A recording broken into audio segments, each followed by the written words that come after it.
Hello and welcome to the Raptors Show on the Sportsnet Radio Network, presented by Coors Light. Go from full time to game time. Coors Light, made to chill. Make sure you find the Raptors Show wherever you listen to podcasts and subscribe, and please rate and review the show. I'm your host, William Lou. I'm joined by my co-hosts, Blake Murphy, Alex Wong, for segment one as we look back at just a comeback. Not the issues that sort of preceded the comeback. All right, good vibes only after wins.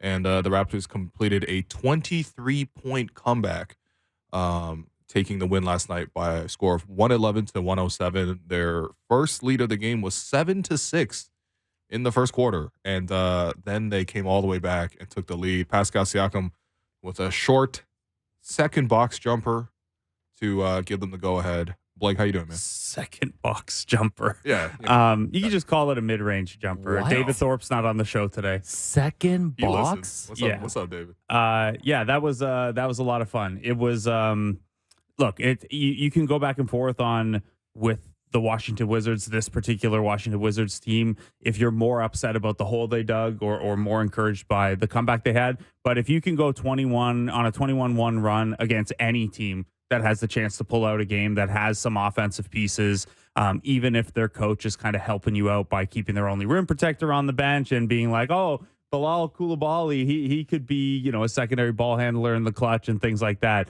They did you a lot of favors, and you shouldn't have been in that hole, but you still came back. It really, there was that stretch in the third quarter too where it took like 2 possessions of actually trying on defense to get the lead back down to 10, and then they almost gave it all right back before Pascal came back in and settled things down. Yeah, I mean, I don't know. It's fun if you can kind of sift through how they got there in the first place.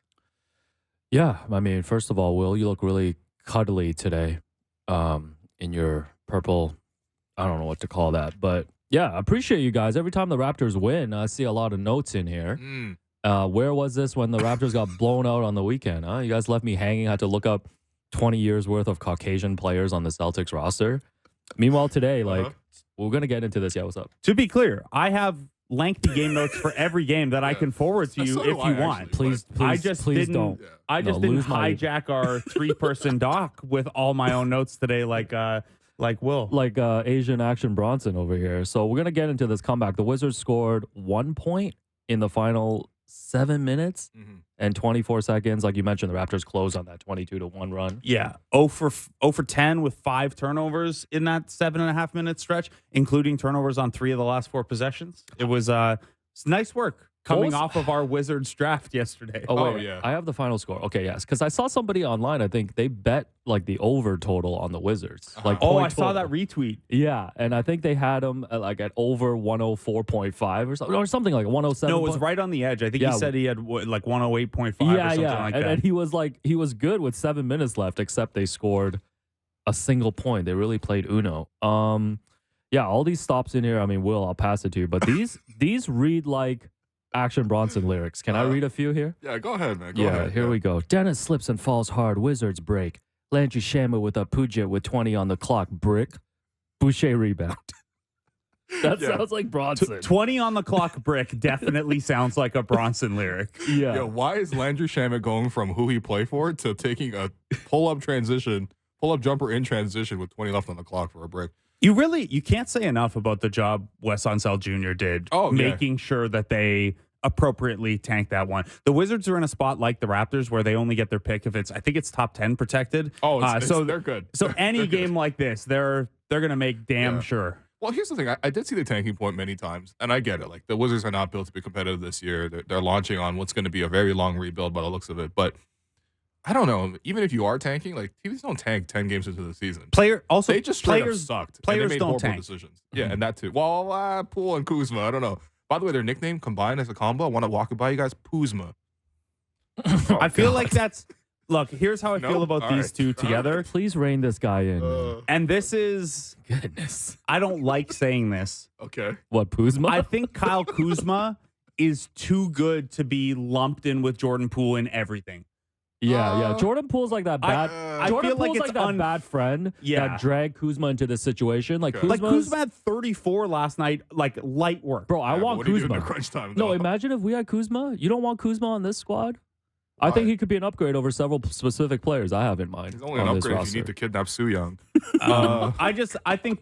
I think Kuzma is a level above Poole. I don't want to drag him down all the way. Yeah. So no to the Kuzma nickname. All right, just wanted to be clear. Definitely not. But yeah, so this comeback, listen, you got 3 pages of notes here. Pick and choose, please. Like curate a little bit. What were kind of moments that stood out to you? Obviously, I know Chris Boucher, we're going to talk about, got the post-game chain. We're going to dive into the anatomy of the post-game chain as well. Okay. But like, what were moments or players that stood out to you watching that comeback? Yeah, I mean, what stood out to me is the 5 guys who closed this game out, those being Malachi Flynn, Dennis Schröder, Pascal Siakam, Scotty Barnes, and Chris Boucher. They all really showed up in the rewatch of the film. Like, they all did a really great job of switching onto their assignments, did a really good job of helping at the basket, did a great job of rebounding as well. Just wanted to highlight a couple of things. Number one, the Raptors' ball pressure was excellent in the fourth quarter. Malachi Flynn is really coming to his own with that. Yep. Malachi pressing full court, Scotty pressing full court. Dennis typically is the guy who does it. Obviously, he did that quite a bit. We'll hear Dennis on the show later today as well. Yeah, 3:30. TBD. 3:30 TBD. All right. I guess you can't. Maybe he's joining Kipper and Bourne. We'll see. Athletes are TBD always. You know how it is. You're right.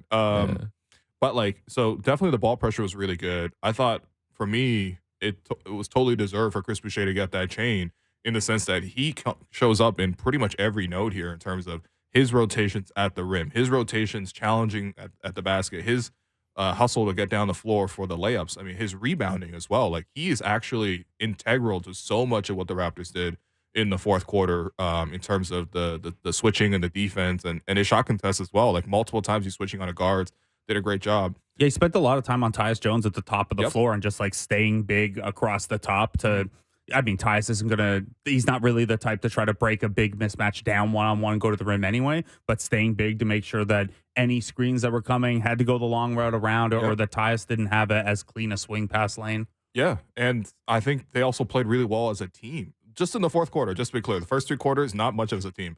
But fourth quarter, anytime that the Wizards did get downhill on one of their guys, it would be Chris Boucher helping at the basket. Pascal had a huge contest at the basket. Malachi Flynn with a verticality after Jordan Poole.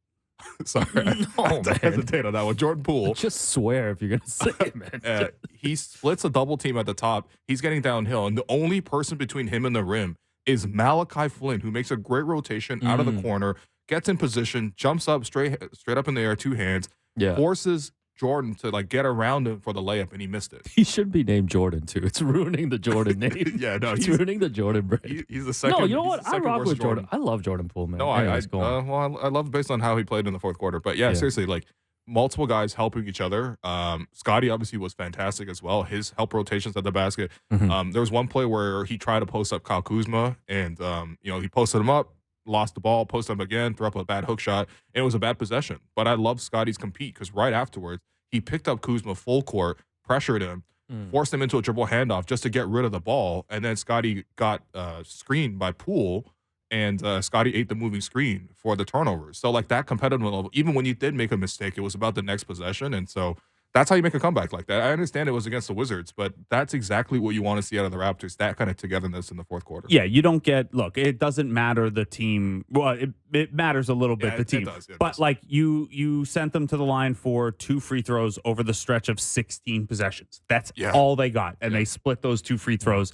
So for 16 consecutive possessions, your defense was forcing bad shots late in the clock or having them rush in transition or stopping them in transition, turning into half-court baskets. Like you said, Boucher's pressure around the rim is something that we don't normally think of as a Raptors thing because even their good defensive centers like Jakob Poeltl, it's more of a deterrent than a rim protection. And Boucher saved a couple guys with that weak side stuff. Even like stuff like Malachi, Denny beats him at one point, and he got called for a foul on this, but I like the play anyway of like, instead of Xing out back to the helper's man or, trying to fight back in front of him, just the little like reach poke as a guy gets by you. It was like the old Fred special of like, oh, I'll let you get by and I'm just going to scoop it from behind you. Even little things like that ends up being a foul on the Raptors, but even if it hadn't, that eats 2-3 seconds off the clock. They were just like really, really locked in a way where I think I tweeted in the third quarter where it's like, it's not going to take much defensive effort to take this game back. Yeah. Because the Wizards aren't going to stop you. especially in transition. Yeah, it was impressive. And like, again, all of this is colored by you had no business getting down 23 of the Wizards anyway, but you don't come back 22-1 against any team without doing a lot of things really well. Yeah. And to that point, like, so the play you're mentioning where Malachi ends up fouling Denny, that was the foul they gave in the last 2 minutes. I was watching that playback and I just couldn't stop laughing because I literally went back and counted how many dribbles he took. Denny Avdia took 16 dribbles to try to get at Malachi. Ultimately, Malachi missed that foul on the spin and the reach around. Next play down, they inbound the ball. They give it to Denny. They got to switch on to Malachi again. And this time, Denny tries the same move where he takes a whole bunch of dribbles and then spins last second. This time, Malachi plays him really well on the spin, and then Scotty comes over with the help. That created a deflection, and that got the Raptors out in the fast break. That's what actually created an opportunity where Chris Boucher was able to break the other way for the dunk to tie it at 107. So just really good recognition by both Malachi and also his teammates to be able to stop that one play where Denny dribbles the life out of the ball. No, there's a dent at the Scotiabank Arena floor today. 16 dribbles to get at Malachi. Better fix that for the in-season tournament. This on is Friday. an arena that has seen some guys dribble 16 times before taking a shot. Tweet. I'm like, it's Malachi. Just go to the hoop. You're 6'9". Yeah. Raptors, so like you guys mentioned, coming back from that 23-point deficit, already came back earlier this season, 22-point down to beat the Spurs. And, Darko was asked after the game about, the message to his team at the half because they were down like, 19 at the half, I want to say. And he said, quote, he told the team, quote, I don't expect you to go out there and win the game, but I expect you to go out and play with joy and compete at a much higher level. And then he also said the comeback says a lot about the team's character, but also we have to talk about character in the first half too. So, I mean, as much as we want to celebrate the comeback, do you guys want to touch a little bit on just like what you didn't see in the first half from this team? I mean, mostly I just like Darko pointing that out, right? Like we do have a tendency to come here on first segment, just look at the comeback because it's the most fun and it changed the outcome of the game. But I like Darko keeping that as a part of his message of like, yeah, it's just really, really well said that character counts in the first half of a game as well. And as much as they now have 2 of these comebacks in 10 games in the season, they've also gotten down by 20 plus to 2 pretty bad teams already. So maybe there's something to the way they're starting games. Maybe it's something to the way they're, preparing with the first run. I found the bench to be better in the second halves than first halves. I don't really know why that is the case. So, Precious. Yeah. Precious was so bad in the first half, but actually quite good in the fourth quarter. So yeah, I mean, the first part of what you read there, Alex, the like, hey, play with joy, compete. I think it can be hard to deliver a message to a room when you're playing that poorly. And like, NBA players, I think sometimes lose that element of, well, this is fun and winning is fun and going out and going on a run. So, I don't know how a message like that is received, but Darko said today at practice as well, when asked about Malachi Flynn, that's been part of what he's trying to do with Malachi. And part of the message there too is to get the fun back. We heard Pascal last year or the year before, when he was really struggling about not being able to find the joy in his play. So, I think it's a good message to lean on. You probably only get to lean on that message a couple of times before guys are like, yo, getting down 20 is not fun. Enough. But yeah, I don't know. I thought Darko handled it well, and his post-game comments and the comments today were pretty on point. We're the Joy Luck Club, man. We went from fun guy to fun guys. Yeah. This is the rebrand. Wow. Can we put fun guys on the practice? No, I can't talk about that. Okay. Yeah, Will, what you think, man? First half.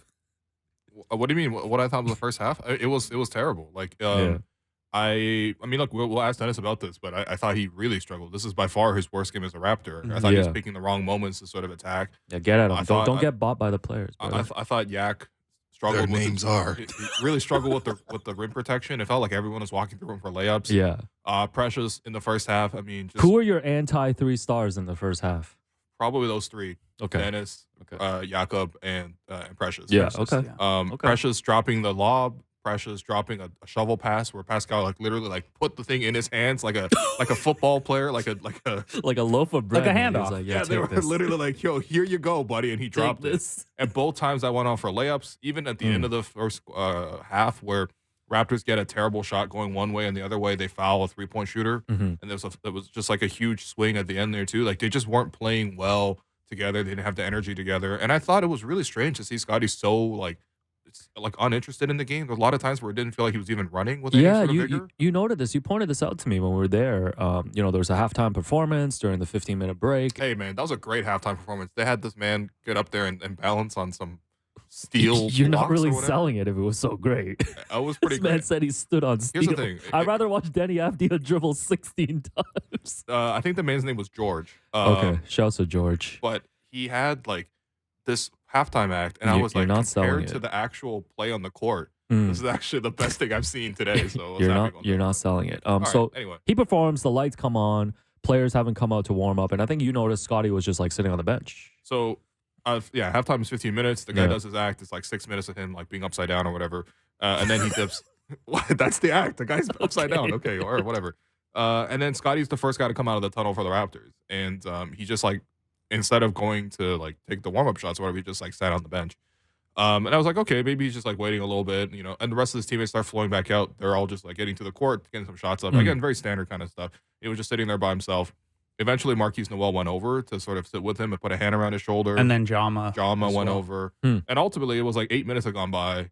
He didn't even take a shot, and he was just like getting ready to go into the game. I honestly was getting a tweet ready that he wasn't going to start the second half looked strange, potentially yeah, because yeah. he didn't even take his warm-ups off exactly. until like right when he hit the court. Yeah. We also saw, I don't know if you guys caught it, but pregame his energy seemed a little low too. My mind went to maybe he's feeling a little under the weather or something like that. I'm but not saying it was a problem. I just thought it was notable because it was strange. yeah, it's also like it's so interesting to see the level of competitiveness that these guys have. Like whatever that was, whether it was illness or whatever's going on with Scotty, once they started coming back, it like snapped in and he became he had a much better second half than first half, and especially the fourth quarter there. It's just it's funny how that can, at that level of player, it can shake you out of it pretty quick.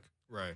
That was all. Yeah, it was strange. Yeah, But he no. played great in the fourth quarter. Yeah, I thought it was worth flagging. After the game too, there were some mentions in the post-game media scrums, references to the Raptors' 30-point comeback against the Dallas Mavericks. That was the Kyle Lowry, Malcolm Miller-led comeback. How did this... Name the other three players. Rondé Hollis Jefferson? Yep. Pat McCaw? No. God. Yeah, I need Boucher? Yep. Boucher was there. Boucher was asked about this. That's why. I can't name the fifth. The player was undrafted. That doesn't help. Yeah. He was supposed to be Fred's first project. Fred's first project? Just tell me. Terrence Davis. Oh, okay. Yeah. Yeah. And then it was Malik after that. Great player to remember. Yeah, you're right. So Anyway. did this one hit? The same as some of these other classics? I mean, it's the Wizards. It's the Wizards, but that Dallas Mavericks comeback, that they didn't have Luka for that game. Right. So what? They had Poole? No, they had Brunson. No, but you're they saying had Seth Curry. Yeah, but the Wizards had Poole. Who do they have? Because Maxi Kleber. point differential wise, not that far off. 23-point comeback. Yeah. Pretty impressive. I mean, I think it didn't hit the same only because we love Kyle so much unconditionally, and it was such a stamp of especially after he won the championship of him doing this even by himself with all these other guys. It was that was his regular season classic. The finals was his postseason classic. It touched on the Lowry plus bench lineups, which was always a huge thing. Lowry and the third stringers came back on him like that. Yeah. Plus was 30, which is just objectively. And Kyle gave credit to everybody but himself after the game. Yeah. This is post Black Album Jay-Z vibes. Yeah. That was a game that Kyle Lowry had almost 0.5 win probability added on his own. Wow. That's not as sharp a stat as for basketball as it is for baseball and football. Yeah. But the site Unpredictable, which does the win probability graphs and stuff like that, had Kyle credited with almost half a win just on his own from that comeback. Yeah. But similar, and I think really good Boucher game in that one too. Exactly. Chris is huge for Boucher comebacks. been part of 2 classics. Yeah. He just blazed, man. Speaking of Boucher, he received the chain, the post-game chain. First of all, it's a little, not controversy, but did you think the right player got the chain? Because some people wanted Pascal to get the chain. I mean, I don't know. I'm just trying to drum up. William. Sorry. Yes, my boy Chris absolutely deserved it. Chris, I'm calling you out, man. I need a pod. It's 10 games into the season. Yeah. I need a pod, bro. Please. No, I think for Chris, like, especially watching back on the film, he was a part of so many defensive sequences in the fourth quarter. Mhm. And I think Darko's idea is like, look, you could give the chain to Pascal and Scotty like the whole season if you really wanted to. Maybe Yeah. OG gets it once or twice here or there. But what's the fun in that? You know, like, let's give everybody a turn Yeah. with the chain. Are you And guys Chris had an tracking amazing- this chain thing? Because it seems like they're showing us every time. We should track it. Well, first game they didn't have the chain for anybody because they beat the Timberwolves, but no one got the chain. It was just Darko got the game ball. Yeah. When they beat the Bucks, Pascal got the chain. Even though I thought Scotty actually probably slightly outplayed Pascal, Yeah. but Pascal got the chain. When they beat the Spurs, obviously Scotty got the chain. No one else deserved it other than Scotty in that one. In the Dallas game, Pascal had a really good one. Scored over 30, but they gave it to OG partially because of his defense on Luka. Also, he had like 7 threes made. Yeah. And then this one they gave it to Chris. So we had 4 different guys get it. Yeah, I think the idea with this is it's part 3 stars and part Gerald Henderson award. Okay, where you want to give it to the guy who, you know, outperformed their role or their normal baseline, I think. Right. Like you said, well, you could give it to Pascal or Scotty every single time. One of those guys is going to have 20 plus every night. So much is going to run through them. But yeah, I think the idea with this is probably someone like, compare it to your baseline, right?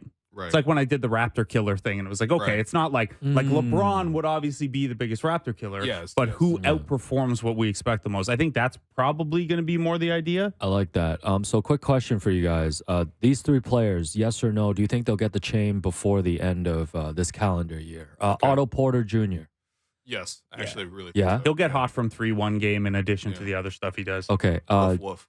What? Jalen McDaniels. No. Nah. I think he might be done in the rotation for a little bit here once OG. He came in for 5 minutes yesterday and just did like very little. I Yeah, thought. he hasn't really flashed anything. And like Otto Porter is in the rotation now, except for back-to-backs. And once OG and Gary are back, I don't know where McDaniels. They gave him a shot, and to me, he's the odd man out in that mix. Right I feel now. bad because I think that he probably could contribute, but I mean, also at the same time, he just hasn't yet. So Yeah, I mean, and it's merit-based, right? Like you got an opportunity, Yeah. it didn't go that well. Now you got to wait until someone else goes down and you get another shot. Yeah. Garrett Temple. No. Chain. Did they give out a 905 chain? He might get Oh, like a coaching No. chain. Oh, No. I like that. I like That's that. tough. Garrett Temple doesn't play.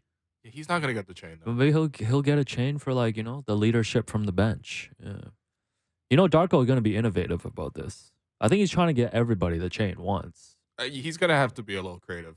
Yeah. At certain I think times. Malachi should get his own little chain. Ooh, just every yes, a game. mini chain. Yeah. Yeah, I kind of like that. But actually. nobody tells Malachi that he's getting a separate chain. Darko's just posts him to the side. And he's like, "Here you Yeah. go, buddy." Turn your mic off, Will. I got to talk to Blake about wrestling. So Boucher mentioned after the game about getting the chain that he had his little John Cena moment.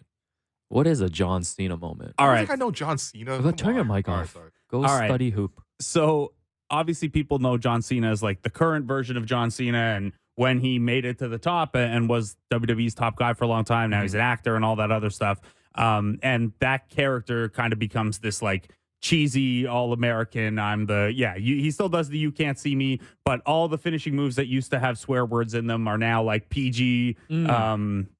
Like he has a submission that was called the STFU, and then it became the STF. His finisher was the FU, and then it became the attitude adjustment instead. No way. He It's makes it called all. the attitude adjustment. Yeah. So you make That's my annual review. back when John Cena came up initially. Actually, he came up initially, and he was like the prototype, which is like he was designed and allowed to be a wrestler. Yeah. But they quickly ditched that, and he was a white rapper. He would come out and and yes. rap to talk down to all his opponents, Yeah. and he always wore like a full chain with a big padlock He had on a the spinning end. chain or something. Right? That Did he have a spinner spinner? was later. He had a spinner? The spinner Okay. was later, and then he turned the belt into a spinner, which Okay, was that's pretty cool. big. Yeah. Also, Yeah. a big heel move to the traditionalists who Yeah, don't yeah, want love to. that, love that. Anyway, so for a Bob long Backlund time, got he mad. wore this big chain with a padlock on the end, and when he was a bad guy, he would use it to cheat to win. He would when the ref's back was turned, he'd wrap the chain around his hand. And Chris Boucher, for anyone who doesn't know, is a big wrestling fan. He's Yeah, yeah. sharing the old The Rock and Stone Cold clips on Instagram and stuff. Chris Boucher knows ball when it comes to wrestling. Yeah, shouts to Chris. Once again, I'm calling you out, man. Chris, I need a pod. Why don't you just ask him to come on the show instead of asking him for separate content? We already booked him once. But we can book him. That's again. work. Tell him we're just gonna have him on to talk wrestling. He'll be here Actually, in no that'd time. be kind of sick. Yeah, that is cool. Will can sit out. No, what? I grew up in the same era. That's the thing. Me and Chris are like roughly the same age. Yeah. So we probably watched the same era of Name SmackDown. 3 and things you and Chris have in common. Raw. We're both Canadian. Yep. We both like basketball a lot. Yep. And we both probably watched, SmackDown and Raw. You watch SmackDown and Raw? No wrestling fan says that, first of all. On Sportsnet and Sportsnet 360, Hey, Monday and kids, Friday. y'all watching SmackDown? Well, okay, Yo, all right. come on, Monday man. Night Raw, Thursday Night SmackDown. Come Here's on, man. another I was outside. Here's another Bronson lyric. Pascal attacks Kuzma one-on-one, layups and one. Hard. Precious picks up Sham at full court. Pascal Scotty navigate DHO. Yo, these are sick, man. Yeah, I really did play-by-play for every single stop on the way back. Kuzma gets a stop on Pascal for cut, but rushes it and smokes the layup. There's Hard. different depths. There's things that add character to it. Anyways, anything else about the game? 4 of 21 from 3 from the Raptors. Yeah, I mean- I have a couple quick stat notes Yeah, on this one. let's I do know that. we're going to get to Danny Chau momentarily, Yeah. but so first of all, that's twice this year. The Raptors have only hit 4 threes. The other 29 teams in the league have combined to do that once. No. The Lakers have done it once. The Raptors No. have done it twice. No. Over the last 2 seasons, so last year and the first part of this year, that win takes teams who only hit 4 threes to 7-24. Hard. So you got It's hard to win for sure. you got less than a 1 in 4 chance. I think this makes the comeback even more impressive. Yeah. They came back 2 at a time. Bro, we literally did ones and twos, man. We were No. on the ones and twos. Also, we And- had a yeah. Go ahead, look. And then I had to go back 10 and a half years Yeah. to find the last time the Toronto Raptors won a game Hard. where they got 0 3-pointers from their starting lineup. Hard. Oh, wow. Give me the starting line. Do you have the starting line? Yeah, it was January 9th, 2013. Oh, I think I could probably guess beat the this. 76ers 90-72. At that point, both of those teams were well below 500. Wait, Will, hold on. do you want to guess the Yes, starting lineup? Let's go. Great. Okay. Amir Johnson. Yeah. DeMar DeRozan. Yep. In this time, 2013, I would say either Kyle or Jose was starting. Kyle Jose was was off the starting? bench, although Okay. Kyle also didn't hit a 3. Okay. Who else was on this team? What I guess was Terrence Ross in the starting lineup at this point? No, he was a DNP this game. He probably should have played if they got 0 threes for the starting lineup. James Johnson? Nope, but no. Oh man. Wow. Landry Fields? Yeah, Landry That's a- Fields. that's a 0 3-point synonymous shooter. with threes not getting hit. Oh, That's a 0 man. 3-point shooter. The other and- one was another big next to Amir Johnson. JV, obviously. No, No? Not JV. Aaron Gray? Ed Davis. Ed Davis. Oh, man. Wow. So the Raptors as a team, You know what? It makes sense that they didn't hit any threes. Allen Anderson hit 1 3 off the bench. That was the Oh, only man. 3 the Raptors hit the entire game. Double A. Yeah. The Double A. Sixers The went battery? the Sixers went 2 for 10 from 3 as well, and somehow Wow. only scored 72 Back in points the in a day. game. Yo, hoops changed a lot in 10 years. 2013 is already back in the day. By the way, one last Oh. note. Yeah, what's up? Thad Young started at power forward for. Sorry, I thought it was center at first, but Damn. Thad Young started for the Sixers in that game with DeLon's brother Darrell Wright and Drew Holiday. Those Yeah. are much better 3-point shooters than what That's we had in the the. group. That's Alex, I know you had a lot of thoughts on. I know we're getting into Danny Chau, but we do have a lot of thoughts yesterday on the in arena production. So you had a lot of notes. We're on this. actually gonna save that for tomorrow, Oh, or later this week, because there's a couple more games, home games happening this week. Okay, gotcha, So I'm gotcha. doing some game ops tracking. Mm. I know the most notable one yesterday, because Pascal couldn't stop scoring, was like, they do the drop after he scores is the Nelly. It's getting hot in here, and that played about 19 times, I guess. And then I'm tracking it. We're gonna do a bigger segment about it when we don't have a busy schedule. My last thing, we did who he played for yesterday. You actually did a real life who he played for with me as we were walking to the Wizards locker Yeah, room, that's right. and you were like, "Who is this guy?" Yeah. And it was Anthony Gill. And I couldn't get him. I told him I'll give him a $5. I would give him $5 if he could name. And who I was walking desperately right. wanted that $5. I think he was within earshot too, so he was probably like, "Come on, man." Yeah, he's like, "Come on, this guy's playing who he played for in front of me. Do it on your show." You were like, "Oh, the R&B singer." It's getting hot in here. Okay, we got Danny Chau coming up. Dan Devine. That's Yep. the Dan Noodles lineup, and then Dennis Schroeder 3:30 TBD. All right, we're gonna take that break. I've been your host, Willow. You've been listening to the Raptor Show on the Sportsnet Radio Network. Welcome back to the Raptor Show on the Sportsnet Radio Network. I'm your host, Wim Lou. I'm joined by co-host Blake Murphy, and we are joined on the line by Danny Chau of The Ringer. What's going on, Danny? Hey, how's it going? What's going on? So I'm recently finding out that you're based in Toronto. I finally got on your Ringer page. I was like, this guy always writes about the Raptors, and it just turns out you're based out of Toronto. So, story Yeah, there. I've actually been living here for the past 4 years. Oh, word, we should link Just up. kind of laying low. Okay. Yeah, West Side. Yeah, I recognize the light fixture in the back. You know, most most homes in Ontario look kind of similar with some couple of similar items. So. Shout out Check to out Robert, Toco that's IKEA. Yeah. Well, look, you've got the look down, man. You've got the toque with the beautiful flowing hair coming out of it. Obviously, you were hooked when you came here and wrote that great piece for The Ringer on your kind of food tour of Toronto that also included some Raptors moments in it. I guess now that you're here full time, I know you had visited a couple times before. Has your opinion on anything Toronto changed, or have you discovered anything that you didn't get to on that trip for that piece you wrote for The Ringer? I mean, I just love the city. Like, I think I've discovered that I was actually meant for the cold weather. I was LA born and raised, but living in that environment where it's like there's really only two seasons. It's either hot or not hot. Getting to kind of experience the full range of like seasons has been the biggest shift for me, and it's honestly a joy. I definitely get people, the snowbirds who want to get away as quickly as they possibly can when the snow hits. But honestly, I experienced the first bit of snowfall in my life on that trip in 2019, and it made me cry. So, I love the city. That's great, man. Well, welcome, and the city is surely happy to have you. Raptors fans are definitely happy to have you writing about the team a little bit more. You wrote this great piece last week, the push and pull of Scottie and Pascal. Even if people didn't read it, you know the conversation by now, just making these two fit together. What does that look like? What does that look like now and long term?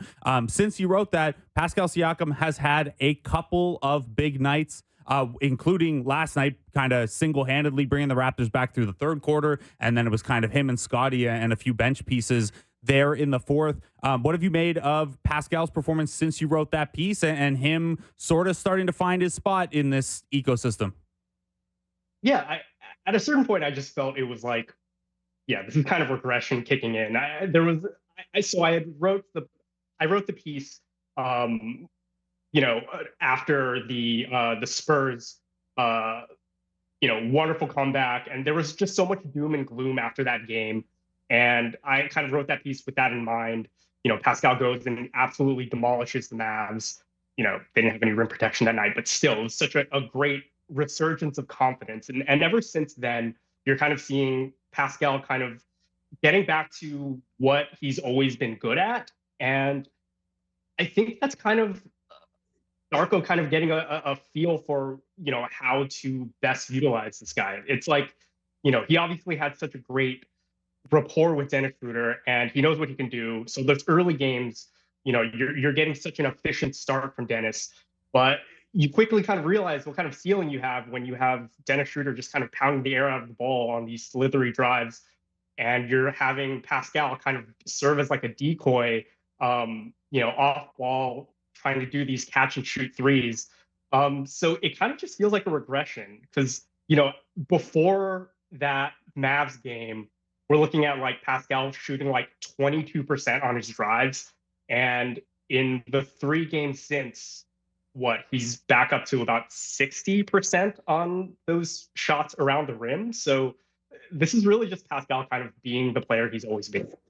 Yeah, I always had lots of confidence in Pascal being able to like recover after a slow start. I did feel a lot like he was trying to adjust to the system, and it felt like he was overthinking at times in terms of when to go, when not to go, what shots he was supposed to take, what he wasn't supposed to take. I think honestly, like even Masai, not explicitly saying the words Pascal is selfish, but essentially linking those two ideas on media day, I think that kind of does make you feel a bit of a way of like, okay, now I got to double think of like, if I take the shot, does that mean I'm selfish now? And so after that bit of a slow start, and look, listen, like when the Raptors offense as a whole gets off to a slow start, then he has to really decide like, okay, I just got to take it and be myself and go and trust my instincts. I thought that's what happened yesterday as well in the Wizards game was third quarter, he's like, look, none of you guys are doing anything, man. We got to do something to at least try to get back into this game. We should not be losing to the Wizards under any circumstances. And he decides to start attacking, decides to start going. And I think that that's what the offense really does need. Now, of course, like there is definitely a strong degree of wanting to play within the team. But again, the team scheme is not good right now. Like the Raptors, I think, are 29th in half court offense. 30th. 30th. Okay, great. We're literally dead last. So Back at the bottom. yeah, so like you actually needed to sort of see more of that action. I guess the question then is just like, how do Scotty and Pascal play off of each other? Because there are certain times where it's like this game, for example, Pascal really goes. Scotty kind of fills in around the edges. He ends up with 19 points anyway, which is pretty good. But still, not necessarily, the all-star level kind of resurgence we saw him start the season with. In the Dallas game was similar. Pascal really operated in the paint. And then Scotty was more of a, secondary player in terms of distributing, making a lot of plays. He found great ways to impact the game, but wasn't scoring all that much. How can they both score a lot at the same time? 'Cause I think that's the ideal that most Raptor fans are trying to get at. Right. And I think that's what everyone's kind of waiting for. There's only been really like one game in which both Scotty and Pascal have looked great together offensively.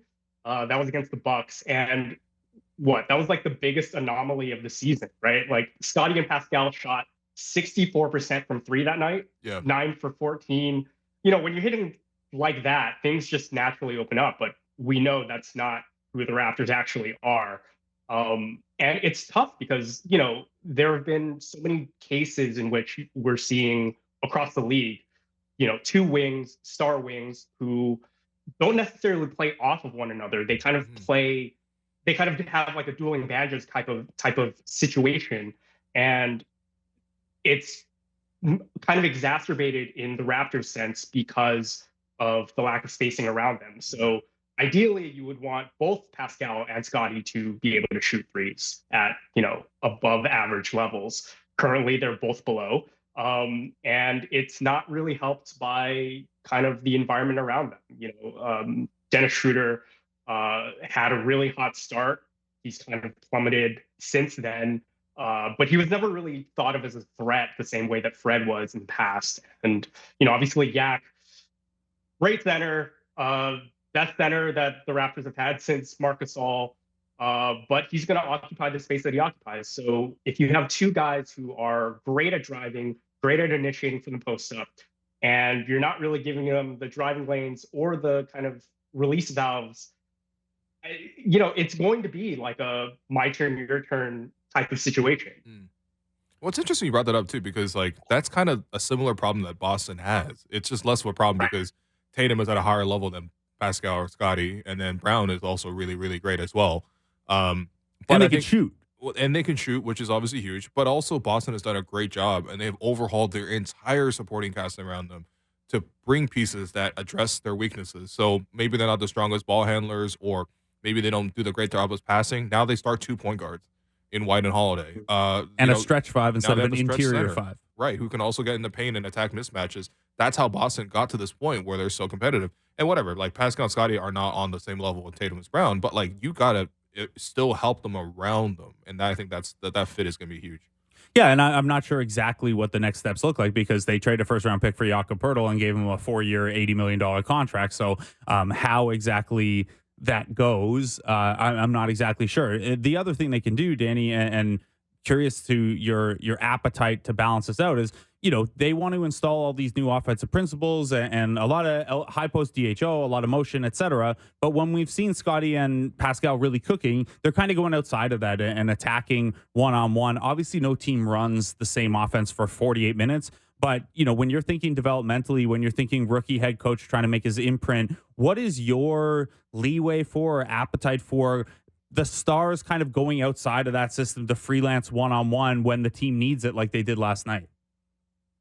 Honestly, you kind of have to, right? Yeah. Like it's not a case where, look, we just said it. The Raptors are 30th in half court offense. They're not generating quality buckets outside of transition. And at a certain point, you kind of have to expect your best talent to bring you home. And I think Pascal's done a really good job, in the past 3 games of, bringing back what, he brought best to the table. Something that was kind of stymied in the first 8 games while, Dark was really trying to figure out what he had in this team. So I think it's absolutely necessary. And I don't really think that is coming at the expense of developing Scotty. I think there are plenty of possessions, plenty of touches to go around. And I think those first, 8 games, seeing Scotty shoot, 38% from three, really showing off that confidence. And it's something that I wrote in the piece, which, funny, 3 games since he's hit, 2 of however many. It's been terrible. But, that was the kind of vision of what you're hoping out of this kind of, omnipositional star. Ideally, Scotty reaches a point where he's hitting OG numbers from 3, except with greater shot versatility. And if you think about that, wow, that's a top 20, top 15 player easily, given all of the other things he can do. But how long does it take to stabilize? How long can you really feel comfortable with him in that kind of offensive role? And then you're wondering, okay, well, does this still align with Pascal, who's going to turn 30, is 30? There's an 8-year gap there. Something has to give in terms of where the team goes next. Yeah. And I think this is why, I totally understand why everyone asks this question all the time, regardless of whether they win or lose. It's like, okay, do they fit? Do they fit? Do they fit? But I want to ask you, Blake, actually, because it's kind of the assumption that the Raptors can only keep one or OG or Pascal going into next season. So financially, is there a scenario where this thing looks good and they're able to retain both OG and Pascal this offseason, should they choose to re-sign, by the way? They're unrestricted free agents. Yeah, I mean, cap-wise, you can almost always make it work. And the cap's expected to rise another 10%. And, look, there are more strict penalties and roster-building challenges coming, but those are primarily for the teams that are up around the second tax apron. You're talking about your Clippers not being able to make a James Harden move, those teams not being able to secure certain players on the buyout market. The trade salaries have to match equally instead of 125%. You can make it work. The bigger question is, are you going to make it work and maybe make some sacrifices in terms of, do you use the full mid-level or do you only have the mini mid-level? You have to make some choices like that. And to me, it's more like, can you justify it competitively than can you justify it CBA-wise? Because, with the cap rising, a new TV deal coming, the way the NBA works, you can always figure the cap stuff out. It'll get uncomfortable if, we're hearing Michael Scotto report, for example, that, Philly in a certain scenario might throw $40 million at OG. Fred just got $42 million, and that was the walkaway point for the Raptors. You can do it. It just gets uncomfortable at a certain point. Got you. All right. Well. And for OG's part, he fits either timeline. That's the thing. OG definitely fits both guys. Yeah. By the way, so I'm going to pivot here outside of Raptors. Sure. Right before you came on, Danny, Shams Charania reporting that Zach LaVine is fully available. If teams, so the entire NBA is in Chicago for the Champions Classic, the NCAA right now. Yeah. It's the first tentpole scouting event for the draft year. So everyone's there. The Raptors will be there. All 30 teams will probably have some sort of presence. Shams reporting what we all kind of anticipated anyway, is that Zach LaVine could be had because the Chicago Bulls are in a weird 35 win forever situation. Yeah. Danny, your initial reaction to that, and do any Zach LaVine landing spots really interest you?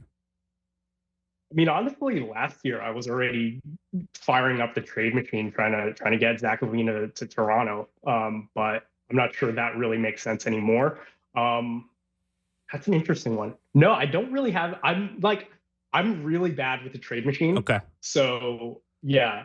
I think, Blake, this is definitely your avenue here. Look up Zach LaVine's contract, because I feel like it's huge. It's pretty big, but he's still pretty good if you can protect him defensively. And certainly the Warriors will come, or Warriors Twitter will come circling now and smelling blood in the water. Buy him now? I don't understand. I don't know. You still have Moody and Kuminga. I don't know. That's like $10 million of salary, maybe. Yeah. I don't know. See you, Chris Paul. I know Sixers fans had kicked it around too, but Maxi's ascension obviously makes that a non-starter situation. Honestly, the bigger question for me is does this lead to a DeMar thing as well? The initial reporting is no, it doesn't. I don't know, man. The Bulls have an in-season tournament to win. I don't know. I don't know what I haven't sat there. Like I said, it just came up as we came on here, so something to think about for another time. Well, listen, Zach is getting I feel like the knock against him is that he's not that healthy, and certainly he's missed a lot of time in his career at various points, but like he's been reasonably healthy as far as you can say with all-stars. I mean, 77 games played last year, 67 the year before. 58 in the shortened season, I think. No, 60 in the shortened season. So like that's fine. I think just the question is like, what do you bring him in to do? Like, I think Danny's idea of like, okay, maybe in Toronto it makes a little bit more sense because we need scoring so badly. But I mean, you're committing to a lot of salary, and three more years at 43, 46, and then 49 million beyond this year. So you mentioned the cap complications of if you re-sign OG and Pascal and who knows, maybe Gary Trent, that is even tougher. Although Zach LaVine a more obvious fit for what the Raptors needs, and you think you could hide him defensively. Danny, in-season tournament continues tonight. We get Chet versus Wemby tonight, which should be a lot of fun. Ooh. You wrote the Ringers primer on the in-season tournament. What have your initial impressions been? Oof. Yo, my eyes hurt. Like those floors are not great. But you know what?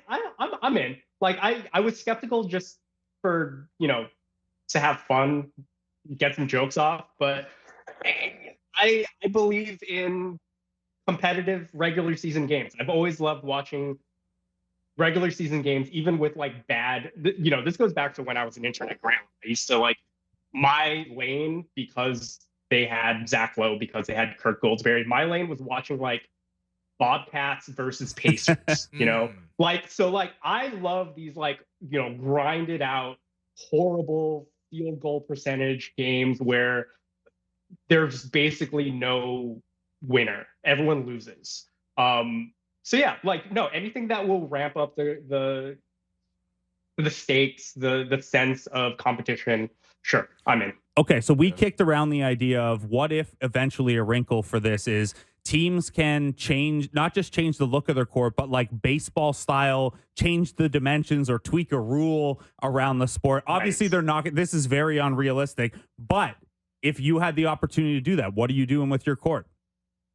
The classic example that I think Kirk Goldsberry had was like, back in the grit and grind era of the Grizzlies, kind of moving the 3-point line to like 15 feet. And honestly, like at this point, wouldn't the Raptors do the exact same thing? Oh yeah. Or eliminate it altogether. Oh, the Chicago Bulls are not trading Zach LaVine if they do that. DeMar's going to be Steph Curry if they move the 3-point line to 15. Actually, if the Bulls just move the 3-point line in 1 feet, DeMar would be Steph Curry. He's so good at the foot of the line long too. Yeah, so I think that's a good one, Danny. Man, okay, Chet versus Wemby tonight. We only have like a minute and a half left in the segment here, so this is not a full question, but Chet versus Wemby tonight. Are you surprised at all that if we were doing a much too early Rookie of the Year ballot here, that it is as close as it is between those two? No, I mean, Chet is, 20 months older than Wemby? Like, I think at this point, even though, he's gangly, he's still a bit more attuned to who he is as an athlete and skill wise, and he's just in such a perfect situation in the budding kind of star dome of OKC that I think he slotted right in, whereas the Spurs are, they're still trying to figure out what to do with a generational talent. I think it makes absolute sense that it's quite neck and neck right now. Yeah, it's fun that they're coming into the league together at the same time too, because I guess we just constantly compare them, but Danny, appreciate you. And like, let's actually link up in Toronto, because I'm trying to meet all the Asian media members, especially in basketball. So that was Danny Chau of The Ringer. My last note on just to respond to the in-season tournament thing, it's a little bit like Halloween. You dress up a little bit differently. You walk around for some like marginal prizes that you can probably get anyway.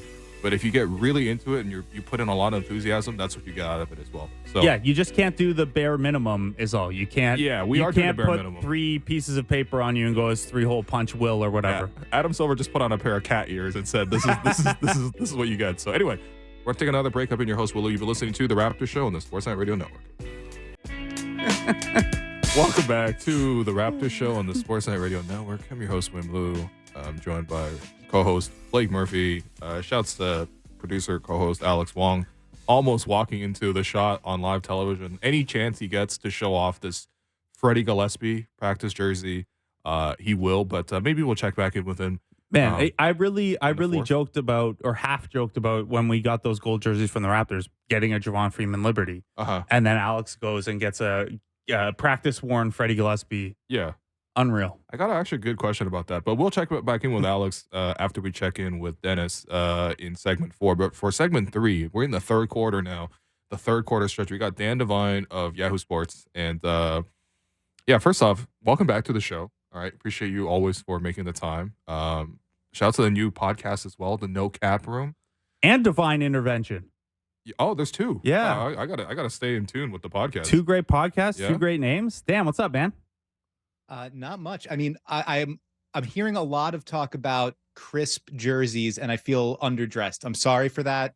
I know you guys have leveled up the game, and here I am showing up just, like this. So I apologize for that, but it's my pleasure to rejoin you, and happy to talk about the Raptors or whatever else you guys want to chat about today. No, it looks like you're in an Eric Kareem jersey.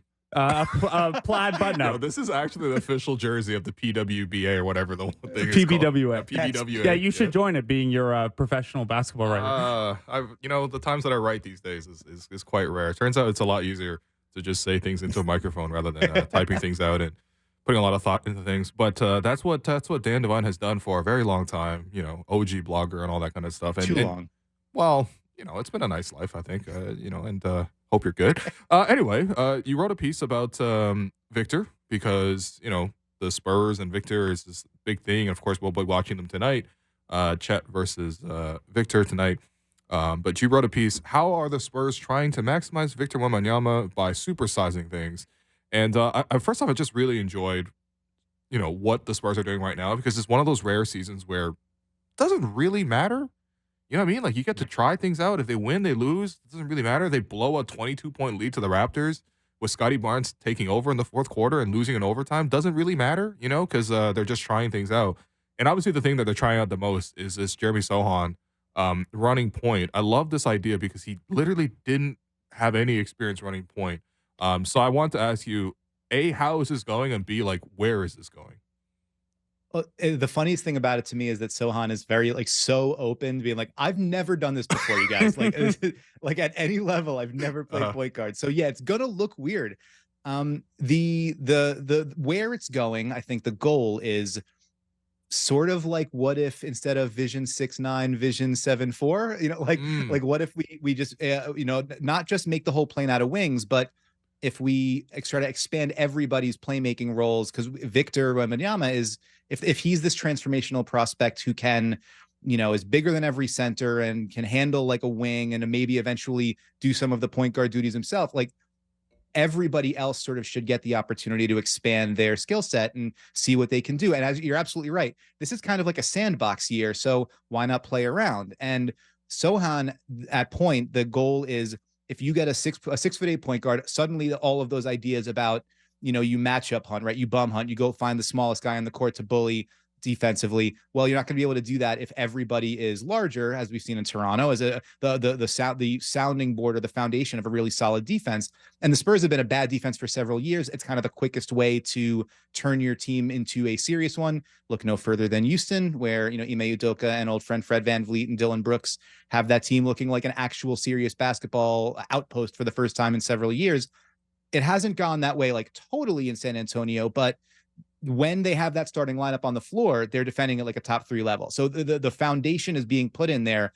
The problem is what happens on the other end of the floor, where a guy who, again, is very clear about, I have never done this before, is learning on the job. And there are some growing pains with that, but the pain is kind of the point. If you come out of this season with Wembanyama already showing us who he is, and with Jeremy Sohan having gotten like rep after rep after rep as a pick and roll ball handler, and getting closer to being a good setup man right away, maybe he's not the full-time point guard down the road, but maybe he becomes more of that guy who can initiate offense, maybe like Boris DL point forward type guy. And then you fill in the blanks around there. You make him into a really solid cornerstone piece. And I think that's what the goal is. You have one cornerstone piece in Wembanyama. You think you have another one in Vassell. Can you make Sohan that third, and that to kind of connect everybody together? And that's the sort of the early going in the experiment. And that makes sense developmentally, right? What you're doing now should be about what it turns guys into 2-3 years from now, not about winning games all the time right now. And whatever Jeremy Sohan ends up being. I don't think they're going to, if at the end of the year or midway through next year, it's still square peg, round hole, they probably don't need to force it. They can shift him back to a more traditional role. I do wonder, given so many teams are trying to develop this, right? This playmaking through the wing, these larger forwards who can handle and pass. But then we see things like, well, anytime the Spurs put Trey Jones on the floor, everything makes way more sense. And the team's better, and Wemby's getting the ball in easier situations. Like, again, obviously the Spurs should be developmental focused only, but does every wing needs to be able to pass it and handle and things like that? Like, are we at risk of undervaluing the impact point guards have in situations, not just in a developmental situation to help guys get into their spots and things like that, but, once this is ready to roll, you probably want a point guard around Wemby. Absolutely. And I love that we're talking to me about this and not Dennis Schröder, right? Are we undervaluing what a small point guard can give you? Yes, absolutely. I mean, the goal is to sort of explore the unknown and see if you can realize some greater gains there. But it's inarguable that having a guy who knows how to do this job already helps. and maybe so that's the question of like, are you providing the best developmental framework for everyone versus are you providing the best one for Victor, right? And so if job number one, the main goal is get him the best possible service that he can, that you can find for him, and sort of force feed him, make sure that somebody's constantly throwing him lobs, et cetera, yeah, then maybe getting Trey Jones on the floor to actually look for him and get you into your sets is the most beneficial thing. If you're saying like the goal should this be expand everybody's skill set, then you understand the pushing of Sohan or like Malachi Branham playing backup point guard minutes, or more time on the ball for Vassell, et cetera. I think they're early enough in their process of saying we just need to sort of let everybody find their level. But you're absolutely right. When it's perhaps worth noting that when they get into the fourth quarter and they get into crunch time, Trey Jones is on the floor more often than Jeremy Sohan. And so I think that's the idea. Like when we're ready to win, we know we're going to need a guy whose primary responsibility is find the ball, get the ball where it needs to go, namely to the giant French guy over there. And we'll figure out all the expanding, playing around with the studio space later. And I think that's where it's going to wind up. But for now, color outside the lines. Yeah. I love the stat you brought in here. The current starting group for the Spurs is in the 0th percentile, scoring at 90.4 points per 100 possessions. Like, I didn't know that was a number. I didn't know 0th was a thing you could do. Right. It means you are better than no other qualified lineups. It sounds like a FM radio station, the way their offense is looking. But no, seriously, like it makes sense. It does make sense. But I do think to a certain degree we are kind of undervaluing small point guards in the league, because like we're just seeing that archetype just like die off. I don't know. Like it used to be every single team had one or two of these kind of guys. Obviously between 5'11" and 6'2", and they're just there who, they're good ball handlers, they're pretty good shooters. The guys that you want to get the ball to them in free throw scenarios at the end of games so they get fouled and they make the good decisions. They're not necessarily looking to score all that much. That archetype of point guard has just completely died. Like we actually have much more like Scotty Barnes at point, Jeremy Sohan at point than we do those type of pieces nowadays, which I don't know. I guess when did this shift start? Because you could say like obviously like Showtime, Magic, like they did that kind of stuff. I wasn't there for that, but I watched the HBO stuff. I mean, these things are probably cyclical. Like Kyle Lowry and Chris Paul are very shortly removed from being all NBA players, right? Like it's not that far behind us. Always works, and it always has worked, but it's like the guys coming into the league now, like. I guess Scoot was supposed to be that type right now, and he hasn't hit just yet. But. Yeah, I mean, I'd imagine from the front office level, too, if you believe that is an easier thing to find and develop, then why wouldn't you spend the resources to try to develop a big wing who can do it? And then, hey, if this doesn't work out, the Wizards have two of the guys we'll lose talking about. We'll just go call them because someone's got to have them. They're around. It's not perfect, but like I would understand developmentally why teams aim more upside and see if they can turn guys into it. But I agree that like it comes at the risk of, who is the next wave of Kyle Lowry, Chris Paul, Mike Conley as like 3 6-foot tall point guards, borderline all NBA or all-star every year. I'm just going to miss them. Well, I mean, one of those types, in terms of the big kind of wings is Devin Vassell, who came in as a guard but wasn't nearly the level of shooter that he is now. He is I would say he's not really their point guard. He's more like a combo guard or shooting guard, like kind of like more Yeah, of a 3-4 scorer. assist guy. Yeah, but you mentioned earlier that Vassell is kind of one of those cornerstone pieces. Like, are we kind of sold on the Vassell fit with Wemby? Like, what's their like synergy and fit together? Well, I think the Spurs are, because they just paid him like $146 million to be the next dude there. But yeah, I mean, I wrote about Vassell early last season as like the conceit of that piece was the biggest reason to watch the worst teams in the league, like the most interesting thing about the worst teams in the league. Now there's a very different big reason to watch them. But with Vassell, I was like, if you kind of squint at it, you can see not quite Paul George there, but you can see that type of player. Wing with handle, 3-and-D type of guy, but with more shake to his game, somebody who can create off the bounce, can get to his pull-up jumper. And if that is going and he expands his 3-point accuracy and his range, it opens up the in-between game for him. And then maybe that he becomes that consistent 20-point a game scorer. And we've seen that continued kind of growth for him. It's been a really strong start to the season around some injuries, but I think we're around like 43% from three. You'd actually like to see the volume go up if for only no other reason than that starting lineup desperately needs more shooting. But that's what I think the interesting part about where San Antonio is now is everything is about trying to figure out who surrounds Wembanyama when the games start to matter again. And I think they indicated with their contract decision that they believe Vassell can be that kind of guy, can be, the number one or number 1A option, the number one perimeter scoring ball handling option on a team of consequence. That is a dramatic uptick in responsibility for him. It's something that we haven't seen him do while remaining a top flight perimeter defender. Like, that's the difference. What separates the guys like PG or Jimmy Butler. Those guys are able to shoulder a large shot creation load and still do it on the defensive end. And that's, when we were talking about where the small point guards go and what, why we're handing these jobs over more frequently to bigger wings or trying to sort of retrofit big guys as point guards. It's because you're trying to find special, like wherever special can be, you need to try to foster it. And like, it's why everyone is willing to take big swings at the top of the draft, because if you get up there, you got to find your quarterback, right? You've got to find your generational talent. And it might not look as clean as you would hope the fits to be, but if you believe in the skill set, you believe in your player development apparatus, then you have the opportunity to, put on some aftermarket parts for those players and get them where you want them to be. Vassell came out of Florida State as like 3-and-D guy, tailor-made in that sort of complementary role. Maybe he'd be Mikal Bridges. Well, come to find out, Mikal Bridges maybe is an all-star scorer on his own too. So putting a limit on these guys when they come into the league at 19, 20 years old and expecting them to play this sort of circumscribed role, it's, I think teams are looking at it and saying, rather than ask you what can you do and try to figure out, or what can't you do and try to work around that, what can you do if we give you the runway? And especially if you're a team in a position like San Antonio, where you've got the longest view in the room now with all those draft picks, with Wembanyama in place, a guy like Vassell will get more opportunity to grow his game. And I think the upside for him could be that kind of star scoring wing. And if you get that next to what Wembanyama can hope to provide for you, you're cooking with gas. So Wemby is dealing with that situation in San Antonio, where they are trying to figure out who long-term is going to make the most sense around him. Tonight, that team is going to play against the Oklahoma City Thunder, who have Chet Holmgren, who was the number 2 pick a year ago, red-shirted injury, obviously for that reason, for age reasons, maybe not a true rookie, but it's going to be him and Wemby, 1A, 1B in this Rookie of the Year race.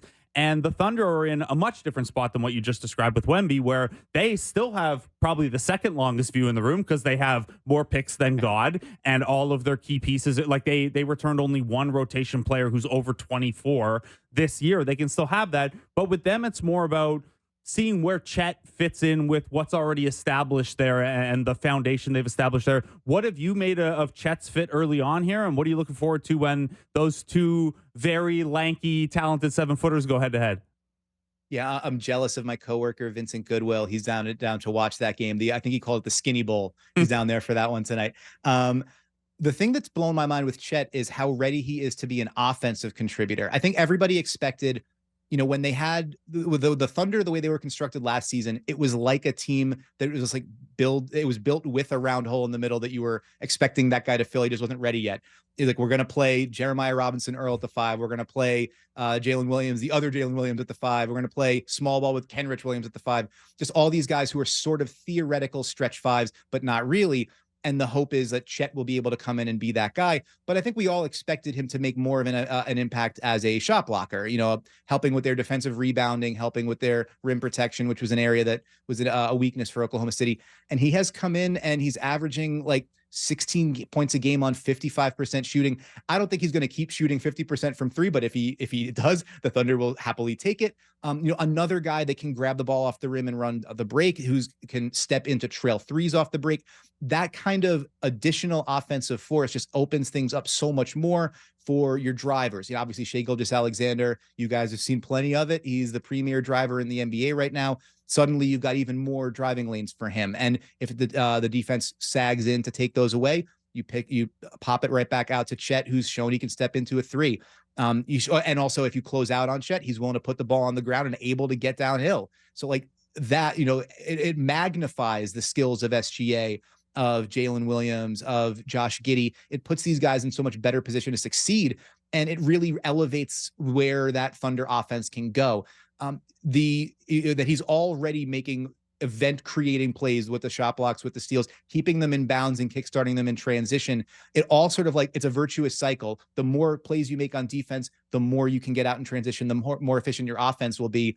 And he adds a dimension there that they were lacking last year. You saw exactly why they wanted to go get this guy. He just checks so many boxes for them. And I think, you mentioned him, he's going to forever be in conversation with Wembanyama because of when they came into the league, of the style of player they are, their past history with like the under 19s or whatever in FIBA play, all that kind of stuff.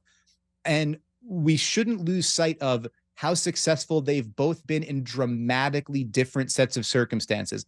It's one thing to come in and be the centerpiece of your team, like Wembanyama has, where it's okay for you to rack up a 30% usage rate and shoot every time you touch the ball for the most part. And like everything is kind of built around you to funnel all the points and the opportunities to you.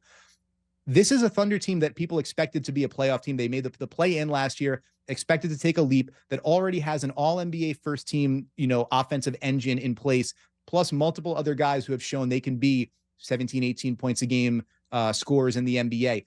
And you have to come in of your Chet Holmgren and fit in seamlessly alongside them while also being an anchor on the defensive end. That is a really hard job to do for anybody, let alone for somebody who's coming off a year-long foot injury and playing his first minutes in the NBA. So for him to do that and to fit so seamlessly into what they're doing has been pretty remarkable. And so like, this is one of those don't let comparison be the thief of joy type situations. Two very special players in very different situations, and we're going to get to see them go at it hopefully for many years to come. Yeah, I would love for this to turn into the NBA's version of Messi versus Ronaldo. I guess we had that back in the day with Bird and Magic and all that kind of stuff. But like, just this generation of two like noodly aliens who are like ungodly at every basketball skill.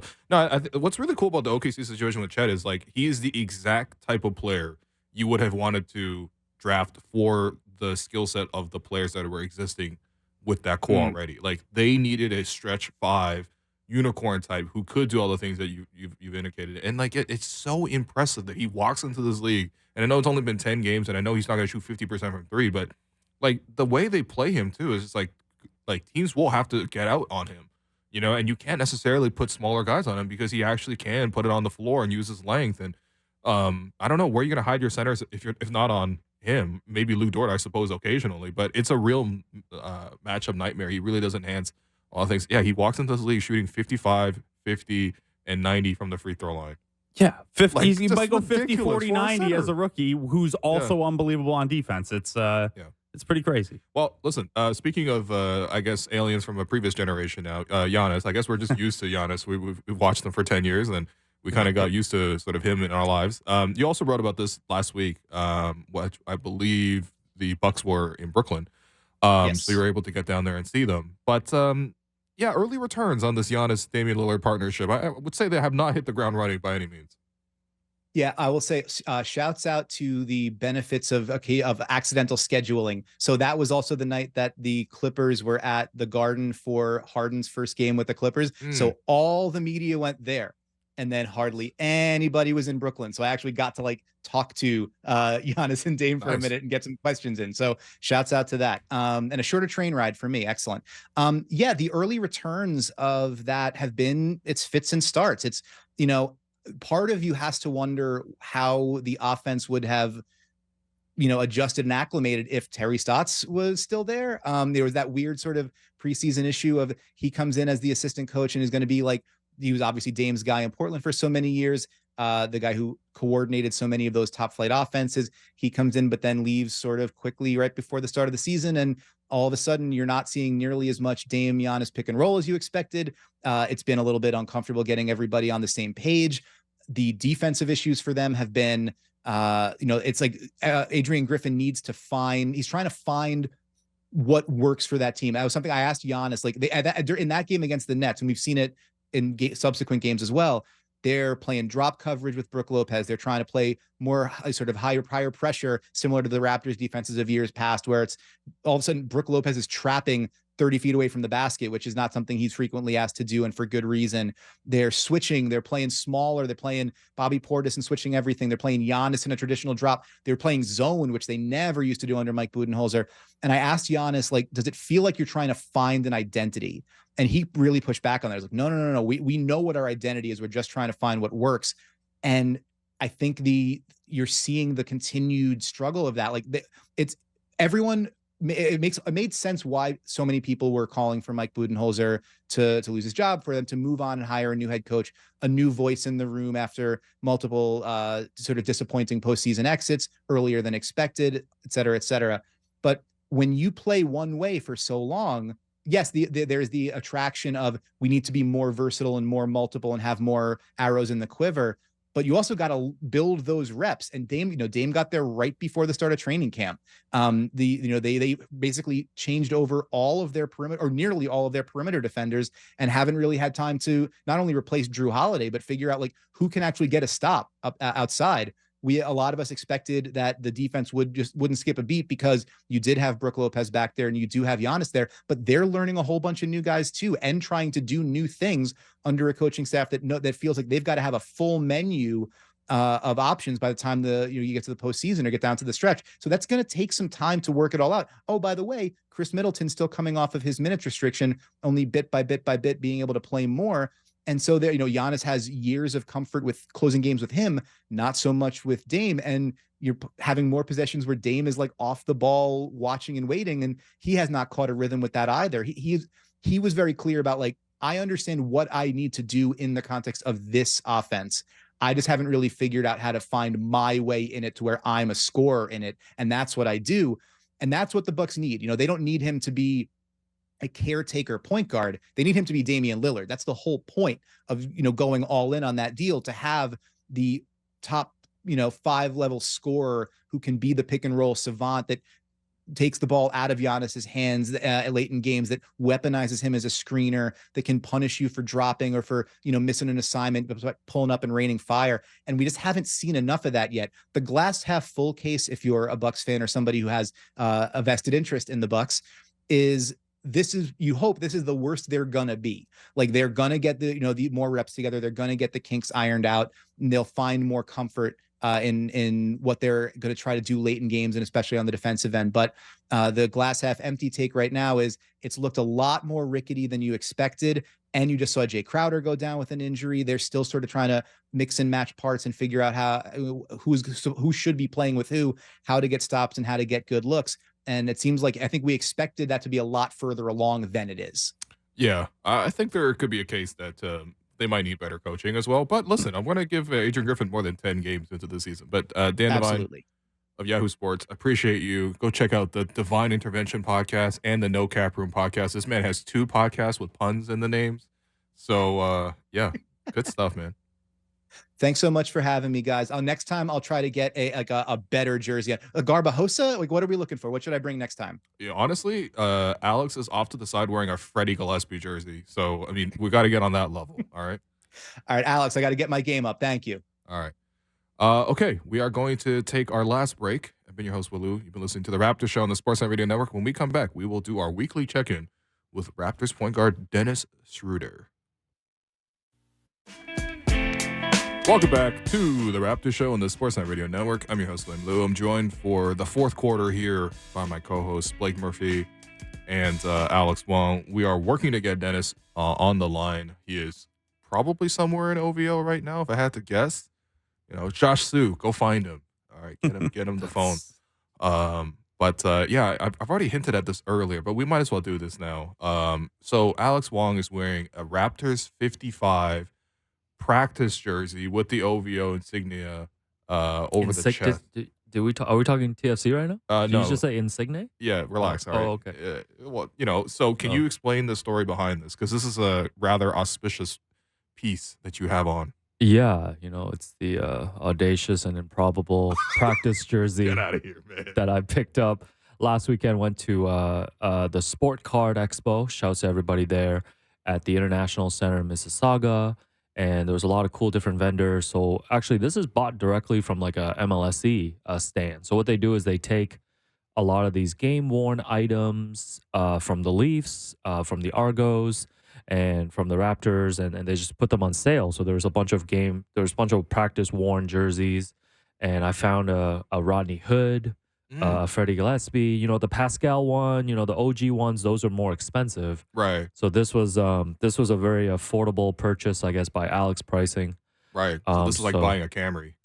Yeah, basically. Okay. And our friend Trevor, actually, they had these basketballs that were used in the bubble by the Raptors. Oh, really? Because of social distancing, because of COVID, everybody got their own practice ball that they used in practice. Wait, so the Raptors had to bring their own balls? No, to the they were given balls, but everybody kind of just shot on their own. They used their own balls. Okay, because this is such a hilarious relic of the time when we didn't really understand it yet, so we were all just throwing anything at it. This is like when I okay, no sharing basketballs, I guess. Yeah, I used to spray my packages and quarantine them for 14 days and just leave them. So, anyways, this guy was getting 2-day prime, but anyways, leaving it for 2 weeks. But yeah, so there's they also sold basketballs from the bubble. So Trevor picked out one that was labeled number 3 for OG Anunoby. It was OG. Big OG fan, eh? Yeah, it was OG's ball. And then I guess I'm bearing the lead. There was also a game-worn Jeff Dowtin Jr. jersey for I saw that on your Instagram. Yeah, for $450. Okay. So actually, I think that's what Jeff got paid in Toronto. Not a wild price, to be honest. For a game worn. Is it not? I have no context. Yeah, I mean, I'm not deep into that game. Shouts to my guy Kai, but it's thousands. The regular jerseys, like an OG, a Pascal, those go for thousands. And some specific games, like if it's an NBA Finals jersey, I don't have the prices with me, but I know the Finals Kawhi jersey was sold for a lot. Yeah. And also in the bubble when there was those social justice messages on the back. Because there's just so much meaning to those jerseys. Those sold for a lot as well. So yeah, here I am in a Freddie Gillespie. So but what we want to see is not Freddie Gillespie. What we want to see is Dennis Schroeder. Yeah, so I'm gonna text text his people. We are kind of buying time. By the way, here's I have finish your thought. I have a slight Raptors update. Okay. Whenever you're ready to go. So with the 55, the thing is practice jerseys are rare. They don't make them to be sold, I don't think, most times. Yeah. And so this is quite possibly the one that Freddie Gillespie himself had on when he did the Party in the USA. Oh, for sure this karaoke. This is the one that he had. Yeah. It's an XL tall. It's pretty long on me. Yeah. So I've had to roll it up like a dumpling. Okay. But is it reversible? I think yes, it is. Yeah, it is. Black on the so inside. I'll be wearing it tomorrow on the other side. All right. Anyway, shouts to Freddie Gillespie and the Party in USA. That was the only good moment to come out of Tampa outside of, I guess, Fred hitting 54 or whatever. Sure. That was a half good moment, I feel like. Yeah, it was Malachi's first good moment until this season that he was having fun and things like that. Right. Small Raptors update coming out of practice today. There weren't quotes to this effect, but I looked ahead at the injury report for tomorrow, and it's already out. OG and Gary Trent are both listed as doubtful for tomorrow. Right. Gary, of course, dealing with plantar fasciitis, which I have had before and is awful. Yeah, and I currently have. Yeah. You're going to be day-to-day until you're not. And then OG, obviously, day-to-day with a finger laceration. We believe it's on his right index finger. So you picture shooting, dribbling as a right-handed person. That could be a difficult thing to do. He was apparently doing left-hand work only at the arena today. So do not expect to have those guys. And then, the two ways TBD for tomorrow because the 905 play tonight in Mississauga. Yeah. man, what household chore was OG doing where he cut his finger? I'd imagine something in the kitchen. Yeah.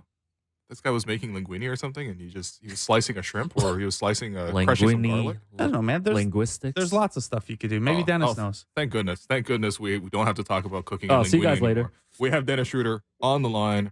Dennis, man, how you doing? You all right? I'm good. Just came out of practice. I'm back home now. Yeah, the Darko, was it a long practice? Did he have a lot to address from the first half yesterday? What happened? We got the W, so that's the most important. But we had a meeting, MBPA meeting, so that's the reason why it took a little bit longer. No, it's all good. Garrett Temple Day. If it's an Garrett MBPA meeting. Yeah, very knowledgeable dude, Garrett Temple. Okay, I wanted to ask you guys, okay, so the comeback yesterday was awesome, obviously, right? And you were on the floor for that comeback. You guys were down 23. You guys finished the game on a 22-1 run. Defensively, it seemed like you guys were really locked in, really in the zone. What did it feel like to be in that game when you guys saw that you guys obviously were kind of lethargic in the first half, but second half, especially fourth quarter, you guys were so locked in defensively. So how did that feel like in the game? I mean, it felt great. I think the fans got into it as well when we start making that run. It was great. I mean, played with a lot of energy. Scotty Barnes picking up full court. Malachi Flynn. We played together for the first time this season. He did a great job, bringing the energy, and Chris Boucher as well. Everybody who came on the court, helped us getting that W. But first half was ugly, but the second half was pretty impressive. And if we put games together like that for 36 minutes to 48 minutes, we're really tough to beat. So it was a great comeback, and we needed that win for sure. Dennis, on the go-ahead basket where Pascal scores to finally put you guys ahead, it looked from our vantage point like maybe there was some communication. You were signaling a lot with your hands. Pascal and Scotty kind of had a conversation on the weak side. Did you guys get off the play you intended to? What happened there on that final possession? Obviously worked out well.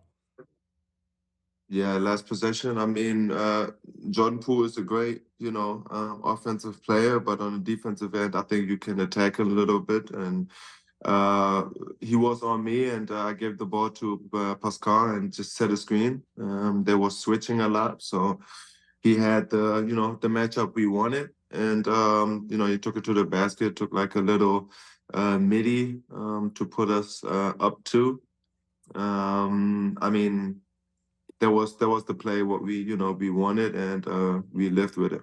Yeah, Pascal obviously had a great game last night, 39 points. Obviously we know what he can do in this league. He's a two-time All-Star. I guess he did start the season a little bit slowly with the scoring. What kind of conversations did you have with him as the point guard? What kind of conversations were had around the team with Pascal to sort of get him back to that level of scoring where we see he can get 30 plus with some regularity?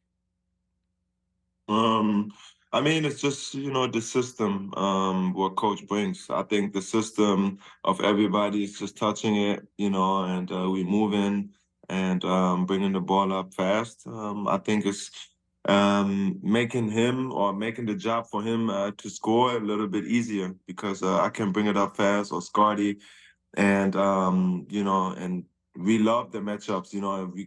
I think that was the Dallas game where he had a great matchup, and he was really aggressive within the system.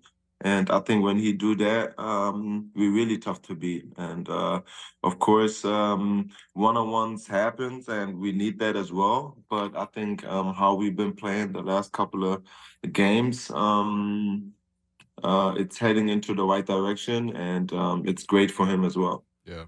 I wanted to ask about your game because, the last two, I think, have been, a bit of a struggle. Obviously, the Celtics game was bad kind of just all around. And then yesterday, it was very unlike you, going 1 for 12. When you go back and look at the film and even just how you felt on the court, like, what do you think kind of led to some of those performances where you obviously started the season at a really high level, but the last two have sort of been below that? For me, it's it don't matter if I, have a bad game. If you still win the game, that's what matters. I'm not a guy who follows stats or who, in his, what would I say, in his personal individual work. I'm a guy who, wants the team to win. And, it's not all about scoring as well. Defensively, how we picked it up and what we brought to the table to win this game, I think was more important. So for me, to have, I think, 4 points at the end don't really matter because we won the game. So against the Celtics was bad because the Celtics, we didn't have the energy, was tired, and that's completely on us. And yeah, we got to do a better job just being, engaged from the start of the game till the end of the game. Dennis, with respect to that Celtics game, you guys obviously took a little bit of issue with Joe Mazzulla calling that challenge late. Is that just kind of an unwritten respect rule thing? What was that conversation like with you and Darko near the Celtics bench at the end of that game? I think it's just, it's just disrespectful, you up 30. And it's the same thing when you up 30 and it's 10 seconds on the clock, you up 30, you're not shooting that last shot. It's just, being a good sportsman and, just make sure that everything is just played by the rules kind of. And I didn't appreciate it. Me and Joe had a great relationship, even before when I got to Boston. He was the assistant back then, and great relationship. But that's not him, and I think that was a mistake, and he shouldn't, call the timeout to challenge it. But at the end of the day, everybody make mistakes. Nobody's perfect. I don't know if he sees it as a mistake or not, but I felt disrespected. And I'm going to say something about it when somebody disrespect me. And that's how I've been my whole life, So, but at the end of the day, we got a, great chance to come back on Wednesday, tomorrow, and on Friday to see them again in the in-season tournament. And what you can't ask for a better chance to get back at them. Yeah, no, we're looking forward to that as well. Hey, you mentioned earlier that yesterday for the fourth quarter was the first time you and Malachi Flynn were able to share the floor together, and I think part of that was because Washington went small as well. But I feel like we ask you every week, but it seems like Darko is really giving a lot of confidence to Malachi, and I guess we want your thoughts on sort of how he's grown in his game. We saw yesterday him locking up guys like Denny Abdia. We're trying to go one-on-one against him, try to ISO against him. You guys brought the help, but also he did a really great job defending. What kind of growth are you seeing from Malachi week in, week out? No, he's doing a great job. I think just getting really confident in his role. Like I said last week, I didn't think he had a lot of rhythm the last couple of years. He didn't know if he played or if he's not playing, and that you lose on confidence a little bit. But right now, he's playing every single game, and he's ready, to take that challenge. It took a little bit, but now he is really in that role where he picks up full court, brings the energy, controls the offense, and on the defensive end, last night was outstanding. Putting pressure on the second guard, who tried to bring it up, and right now he's doing a great job in his backup role for sure. Today at practice, Coach Darko said that you have been instrumental for Malachi Flynn. What have you been able to do for? I know earlier in your career you went through some of the same things with bench role and the minutes maybe being sporadic. Is it just that experience? How have you been able to help Malachi?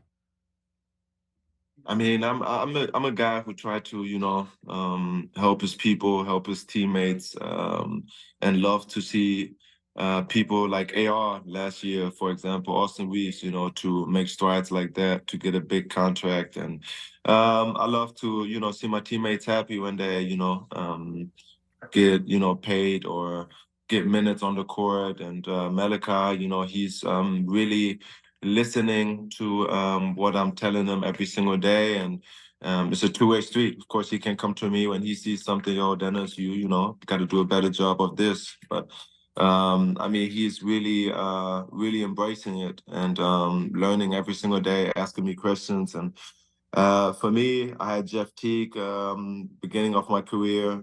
He did the same thing for me, and I think that's what it's all about, being a great vet, being a great human being, helping everybody in that locker room just to be, at their best. And I think, I've been doing it, but I mean, for Malachi, I think it's just being his ear and make sure he got that confidence and that he couldn't go out there and change the game for us. That's awesome, man. I'm happy Jeff Teague did that for you too. But by the way, Jeff Teague's got a Yeah. great podcast these days. I don't know if you've heard some of the I Jeff heard. Teague podcast, but I seen a lot of Instagram wheels about Yeah. it. It's funny because Jeff Teague, every time he talks about a story, he's always like, "Man, I was so trash, but the other guy lit me up for 40." I'm like, "Yo, Jeff, you were a really good player." Like, Yeah, so he was nice. he was nice. Yeah, He yeah. was really nice. Yeah. Well, since we're on this topic of development and things like that, I've been wanting to ask you for a couple weeks, just about your specific journey, right? Because you come out. I looked up your hometown. I think it was like 250K people. It's like 3 hours from Munich or Berlin, one of those two cities, I think in the north. And it's just not what you would expect for players to come out of there from NBA players. And then I read a story that was on Yahoo Sports by Oren Weisfeld, and he wrote about how you were discovered playing street ball at the age of 9. So can you tell us that story about, I guess, like your introduction to basketball and how you actually got, introduced to the development system in basketball? Yeah, I mean, I was a big skater, and we had Prinzenpark, it's called, back in my hometown. It was like a skating, skate park, and on the left, like on the side a little bit, was like 2 hoops, like just a normal court, basketball court. And every single time when I didn't want to skate, I went to the basketball court and shot shoot some hoops, play 2-on-2, 3-on-3, just to mess around with my friends. And one day, I mean, my mentor, and he's like my second dad, I call him, Livio Kalin. He's he'd been through that whole, from year, I think 12 to now, we've been working out together, and he was like a mentor to me. And he found me in the park and he was like, "Yo, listen, you got some skill. And I'm pretty sure that you can become something in basketball." And for me, it was like, I'm a skater. I skate, I play soccer, did ping pong, and the second time I seen him was nearby my house. It was raining, so every single time when it was raining, we was under a parking lot, so we can just skate and everything is so it's not wet, and we can just play horse there with our friends. And then he came there and he was like, "Yo, listen, I told you like 3 weeks ago that you should come to practice and just try it out." And he was like, "Yo, listen, I'm gonna take you now." And gave me all the all the stuff to work out in, gave me new shoes.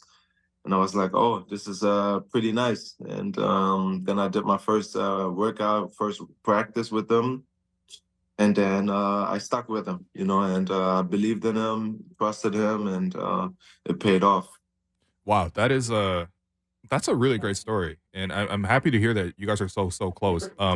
I know I was also reading in that piece that Oren wrote where there was one drill that he put you through where you might have been in tears because of how difficult it was. I don't know if you remember this drill or not, or if you were actually in tears, but what kind of like training, I guess, did he kind of put you through? I mean, I just love coaches who keeps people accountable. It don't matter. Okay, like Darko, for example, same way, right? Kinda, yeah, but he was a little more old school. Okay. The old school coaches in Europe is it's a little different. Darko knows about that, but in the league it's kind of tough to bring it to the players. So hold on one second here. I'm on the phone, yeah. That's my little one. Hey, what's up? What's up? What's up? Does he want to say hi? Say hi, Jay. Hi. Hello. Hey. I'll be right back. Okay, can you close it? Can you help with this? Yeah, ask mommy, please. Mommy don't know either. All right, I'll be back. Mm. And I think he's just a coach who keeps people accountable, makes sure that, the best players doing the dirty work as well. And the practices, I remember, was 2 times a day with tape. He didn't really, it was hard practices. And that one you mentioned, I remember like it was yesterday, it was one-on-one drill. And was 4 or 5 people spread out on the 3-point line.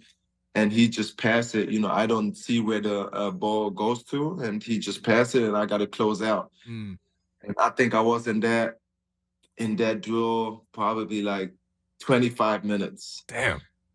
I couldn't get a stop, because I didn't know where the ball goes. And then they had 1 step in front of me or 1 step ahead of me, and I couldn't react. And then one of my good friends, he stepped in. He was like, yo, I got you. Don't worry about it. Like, take a break. And the coach said, no, he got to do it until he gets them stops. And I was really young at the time, and I was, in tears after. And then he came to me. He was like, listen, like, you're going to be successful because you never quit it. Like, you just stayed with it and got it done until you got it. And we're still laughing about these stories because, now, it's I can't laugh about it, but it got me to where I am right now. Yeah, you made it. Well, I guess my last question on this, because we could have more conversations. I want to ask you more, but I don't want to take up all your time. Are you guys still in contact? Like, you guys still, keep track and keep in touch and all that kind of stuff? Yeah. We still, not every single day, but he is, we be on calls, texting. He's involved in my team I own in Braunschweig. Oh, nice. He's like the assistant coach, the 3rd assistant, because he want to step down. But I bought the club for him as well because they wanted to fire him back in the day, and it got a little complicated. But I bought the club for him, and he means a lot, to me and my family. That's a baller move, man. Dennis, you take care of your people, and I appreciate you. All right, we'll chat with you next week. Yes, thank you. Appreciate it. Dennis Schröder, what an interesting life, man. Imagine you bought your mentor's team for him. So that he didn't get canned. Yeah. Sacked, sorry, would be the European term, right? Yes. Yeah, the gaffer. Do you think he calls him gaffer? Is there a German word for gaffer? I have no idea. You got to turn your mic on. All right. Oh, man. It's all good. Yeah. Alex Wong being silenced. It just, coach translates to trainer in. Not lovely language, German. Yeah. Very efficient language. Gaffer turns to something that I'm not going to try to pronounce. All right. Well, listen, I don't know what Alex is trying to say, but his microphone is just not going to be on for the last minute here. So it's too bad. But testing.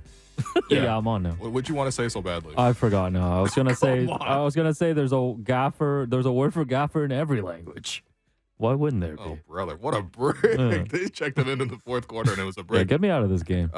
This is Brandon Podzimski getting 5 field goal attempts in the last 76 Once seconds again, of the game. That's not a real person. By the way, next week, can you guys ask Dennis if he's ever hooped to these 3 songs that Game Ops plays at the arena? Eminem, The Real Slim Shady, Usher, You Remind Me, and Mace, Feel So Good. I want to ask him if he's ever hooped to the Tony Hawk Pro Skater soundtrack. Yo, that's a great soundtrack, man.